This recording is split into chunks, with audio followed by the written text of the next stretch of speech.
A União Europeia convocou uma reunião de emergência para discutir a crise na Ucrânia depois da ocupação da Crimeia pela Rússia. Alemanha, França e Grã-Bretanha defendem uma mediação para solucionar a crise, que consideram a mais grave deste século na Europa. O mais importante é evitar uma escalada militar, afirmou o ministro alemão das Relações Exteriores, Frank-Walter Steinmeier. O bloco europeu não descarta sanções econômicas à Rússia, como um embargo à compra de armamentos, se o país não retirar as tropas da Crimeia. O primeiro-ministro ucraniano, Arseniy Yatsenyuk, disse que o presidente Vladimir Putin fez uma declaração de guerra. O presidente russo foi visto durante um exercício militar perto da cidade de São Petersburgo. A agência Interfax noticiou que a Rússia teria dado um ultimato para a rendição das forças ucranianas na Crimeia. A frota russa no Mar Negro desmentiu o ultimato, mas o clima de incerteza na região cresceu. Em Donetsk, no leste da Ucrânia, manifestantes pró-Rússia ocuparam a sede do governo regional. Houve quebra-quebra. O local é reduto do presidente deposto Viktor Yanukovych. A onda de protestos na Ucrânia começou em novembro do ano passado, quando Yanukovych desistiu de assinar um acordo com a União Europeia e preferiu estreitar relações comerciais com a Rússia, principal aliado do país. O conflito reflete as profundas divisões internas da Ucrânia, que ganhou independência de Moscou há 23 anos depois do fim da União Soviética. Agora à noite, os Estados Unidos e a Grã-Bretanha anunciaram que não vão mandar atletas para a Paralimpíada de Inverno de Sochi, prevista para começar nesta sexta-feira.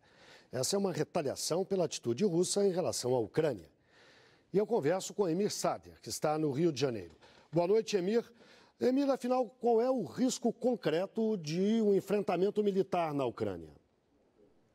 Bom, Guilherme, como é que a gente chegou a isso? Havia um acordo assinado pela Rússia e potências ocidentais de convocação de um referendo, eleições neste ano ainda e retomada da velha Constituição.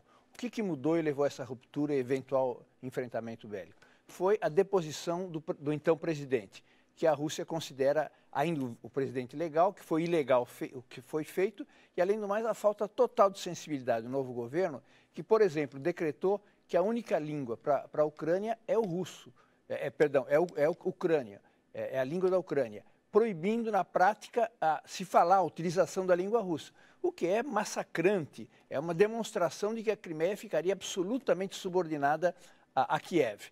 Isso desatou um processo de diferenciação que leva a essa situação de eventual enfrentamento militar.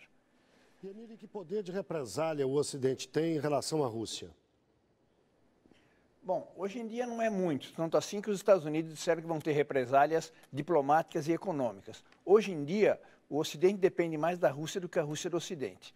A Rússia tem no seu poder o fornecimento de gás para a Europa, os Estados Unidos precisam da Rússia na intermediação dos acordos do Irã, da Síria e do Afeganistão. Então, hoje em dia não é muito, tanto assim que há ameaças, mas ninguém fala no Ocidente de uma ação militar. Portanto, a possibilidade do enfrentamento militar não está dado no horizonte pela dificuldade do Ocidente de operar militarmente na região. E quais seriam as soluções realmente viáveis para a superação dessa crise? Bom, a própria Angela Merkel propôs a construção de uma federação, quer dizer, como foi a Iugoslávia, quer dizer, regiões diferenciadas com relativa autonomia, mas numa certa unidade.